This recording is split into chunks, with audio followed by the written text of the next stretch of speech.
Kern County's Potter's Fields are about to see new life. The cemeteries are where past indigents and unidentified were buried. Now the county has given Union Cemetery permission to clean up and maintain those grounds.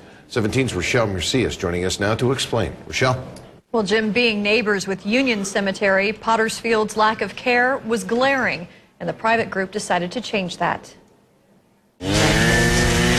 Every day, the grounds of the historic Union Cemetery are left manicured, pristine, and far different than the Potter's Fields they're next to. This doesn't, to me, right now, show a lot of respect, and we want to show respect.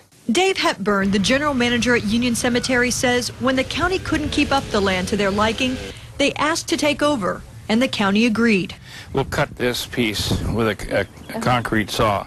The broken grave covers dating back to 1877 will be removed.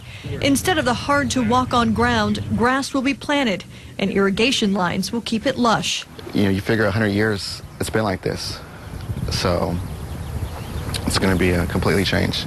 5,500 people, either too poor or unidentified, were buried here between 1877 and 1977. Any marker with writing will remain. It's part of our history. But this is the grave that has that story about. Like this mother and her baby son, found murdered in a canal in 1923, making headlines then, never identified, but laid to rest here. Kind of like there were two different cemeteries, but this one never got taken care of. It was just a convenience for people to be buried in it. Work has already begun, removing the shrubs that once hid the eyesore from Union Cemetery. And they estimate in months, these final resting spots will be something to see rather than run from. Now we're put on the spot because we've actually opened up, we pulled back the curtain, and now we have to take care of it. So we're going to keep our promise and do it. Now, we want it to be a nice experience for people to come out and visit the cemetery, no matter what part of the cemetery they come to.